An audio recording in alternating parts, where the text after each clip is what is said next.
Bonjour les amis, bienvenue sur commentphotographier.com. Alors aujourd'hui, une question importante, c'est sur qu'est-ce qui va vous empêcher de progresser en photographie. La photographie, c'est un art. Après, on n'est pas forcément artiste, ou on va peut-être pas forcément essayer de se mettre dans la posture de l'artiste avec un grand A. On va se contenter de faire de la photo parce qu'on aime ça. Après, il y a des éléments qui peuvent nous empêcher de progresser. Je dirais la photographie, c'est un peu comme un amour. Il faut faire attention à ce que la passion ne retombe pas. Et une passion, comme avec les sentiments, ça se cultive, ça s'entretient. Donc il faut systématiquement remettre en question ce que l'on fait et essayer d'aller chercher plus grand, plus fort, plus beau, plus intéressant. Après, il ne faut pas non plus se mettre quelque chose d'insurmontable dès le départ. Il faut commencer étape par étape, commencer petit. Par exemple, moi je sais que j'ai fait beaucoup de styles photographiques au fil de ma carrière, de ma vie. Je me suis intéressé à la photographie culinaire, j'ai des formations à ce sujet-là. Je me suis intéressé à la photographie d'architecture, j'ai fait de la photographie de macro, j'ai fait plein de choses. Et au fil en aiguille, à l'heure actuelle, j'aime beaucoup la photographie de paysage. Je trouve mon compte avec cette discipline-là. Je fais du portrait, mais j'ai fait beaucoup de portraits quand j'étais débutant, paradoxalement. Et c'est vrai que je ne me suis jamais réellement, vraiment intéressé à la photographie de portrait, même si j'en ai fait pas mal, professionnellement parlant. Mais voilà, comment éviter que la passion ne tombe, c'est de s'intéresser, de se diriger, de se remettre en question et d'aller chercher la passion là où on ne s'attend pas à la trouver. C'est-à-dire que pour vous, de vous dire petit à petit, étape par étape, de voir un peu qu'est-ce qui vous plaît dans la photo, qu'est-ce que vous aimez dans la photo, et essayer d'aller chercher hors de votre... pour sortir de votre zone de confort, aller chercher une spécialité, un type de prise de vue que vous ne connaissez pas. Comme ça, vous allez pouvoir faire appel à vos connaissances techniques pour vous adapter, à aller rechercher de l'inspiration chez le travail des autres, et pouvoir vous créer un petit programme pour essayer de découvrir ce nouveau style de photographie et de progresser dans ce domaine de photographie. Alors après, à terme, vous allez pouvoir accrocher ou pas. Mais après, c'est pas parce que vous n'y arrivez pas qu'il faut vous en détourner. Quand on n'y arrive pas, pour ma part, quand je fais de la photo, je suis quelqu'un de très exigeant avec moi-même. J'exige d'avoir un résultat. Mais en même temps, le problème, c'est que quand on a cette exigence-là et qu'on a du mal à progresser positivement dans une démarche artistique, on aura peut-être tendance à vouloir abandonner. Alors que non, il faut persévérer.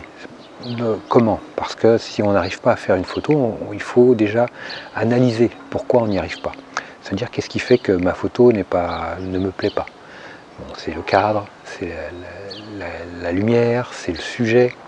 Donc dans ces cas-là, on va ressortir un peu les éléments négatifs de notre image et se dire qu'est-ce que je peux faire, qu'est-ce que je dois faire pour améliorer les choses. Et la fois suivante, on revoit notre copie et on retravaille. Et ainsi de suite. Et c'est comme ça qu'à un moment donné, on gagne en assurance, on gagne en expérience et notre regard s'affine et travaille. Et c'est là après, quand on aura fait un peu tout le tour du sujet, on saura instinctivement, sans se poser la question, si ça nous plaît ou pas. Parce que si on continue de le pratiquer, si on continue d'en faire, on sait obligatoirement que ça nous a plu et que ça nous plaît. C'est pour ça qu'on en fait. Moi, la photographie de paysage, je ne me pose pas la question de savoir est-ce que ça me plaît. J'en fais, je sais pertinemment que j'aime ça, tout simplement. Après, il faut vraiment être conscient que la photo, c'est pas parce que vous allez vous acheter un appareil photo haut de gamme, dernier cri, qui coûte très cher, que vous allez faire des photos à la hauteur de cet appareil photo. C'est pas parce que je vais faire un chèque et m'acheter une Ferrari que je suis obligatoirement un pilote. Non, je ne suis pas pilote. Donc c'est pas parce que vous achetez un bel appareil photo très cher, que vous êtes obligatoirement un photographe. C'est pas l'appareil photo qui va faire le photographe. Vraiment travaillez votre regard, travaillez votre culture photographique, travaillez aussi votre technique. Toutes ces choses qui vont faire que vous allez progresser, vous améliorer. Un photographe, c'est quelqu'un qui est systématiquement en situation d'apprendre. C'est un apprenant perpétuel.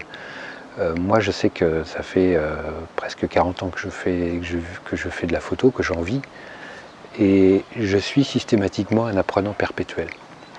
Par expérience, l'anecdote, c'est que j'ai fait de la mise en page, de la photographie, pendant quelques années dans un magazine, et j'avais un photographe qui m'apportait des images.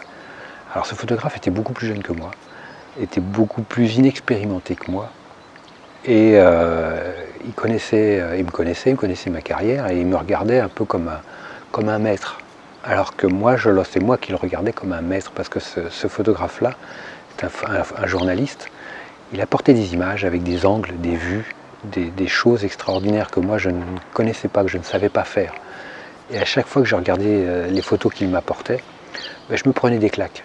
Et c'est aussi important de savoir rester humble et de se dire, c'est pas parce qu'on a pratiqué longtemps, beaucoup, que l'on sait tout, que l'on a tout vu, que l'on est obligatoirement un photographe établi. Non. On n'est jamais établi, on n'est jamais arrivé, on est toujours en cours d'apprentissage. Une fois qu'on a compris ça, bah, il faut savoir rester humble, savoir rester à sa place, et c'est vraiment important. Et moi j'avais vraiment un réel plaisir de regarder les photos de ce photographe, parce qu'il m'a montré que le cursus, la goule ne fait rien, c'est vraiment la production.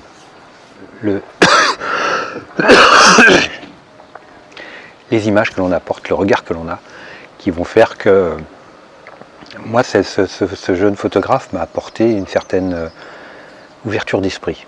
Il m'a remis en question, il m'a remis à ma place, il m'a fait redescendre, et j'ai été vraiment... ça m'a fait un bien fou, quoi. C'est là aussi, il faut savoir rester ouvert, rester vigilant, ne pas s'endormir sur ses lauriers, ne pas être méprisant vis-à-vis des autres. Éviter de ne pas chercher, de ne pas regarder, éviter de mépriser les autres photographes.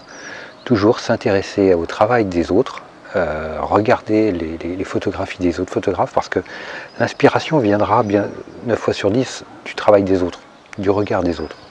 Après, on peut avoir un photographe qui a une image que l'on n'aime pas, mais dans cette image, on n'aime pas par exemple la lumière, on n'aime pas le sujet.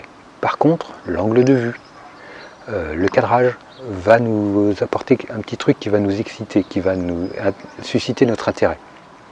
Donc c'est là où on va se dire, oh, il y a quelque chose dans cette image qui me plaît. Donc c'est là où on va creuser. C'est vraiment avoir cette curiosité-là d'aller creuser, d'aller souvent plus loin. Donc c'est vraiment toutes ces choses-là qui vont vous permettre d'avancer et de progresser. Donc ne restez pas les deux pieds dans le même sabot, soyez curieux. Je dirais, progresser, c'est comme en amour, c'est avoir envie. Tant que les deux parties font l'effort, ça fonctionne. Donc en photographie, c'est pareil. Tant que vous ferez l'effort pour être séduit par la photo, vous allez progresser, obligatoirement. Inconsciemment, vous progresserez. Votre regard va s'affiner. Soyez curieux. Allez regarder les images des autres, regardez les photos des autres, et surtout pratiquer. Parce que se contenter de regarder les photos des autres sans pratiquer soi-même, ça ne sert à rien. Hein, si vous restez un contemplatif, ça n'a aucun intérêt. Faites de la méditation. Mais soyez un photographe avant tout. Faites de la photo. Orientez votre parcours photographique en termes de pratique en vous aidant du travail des autres, qui va vous permettre de cheminer de style en style, ou de rester dans un seul et unique style, peu importe. C'est vous qui voyez en fonction de vos envies, de vos affinités. Mais c'est vraiment d'aller se cultiver et pratiquer. C'est vraiment important, mais la pratique avant tout. Voilà les amis, bah écoutez, un like, ça me fera super plaisir. Moi je vous like super fort. Et puis n'hésitez pas, abonnez-vous à la chaîne si ce n'est pas fait. Partagez cette vidéo, puis je vous dis à très vite pour de prochaines aventures. Ciao!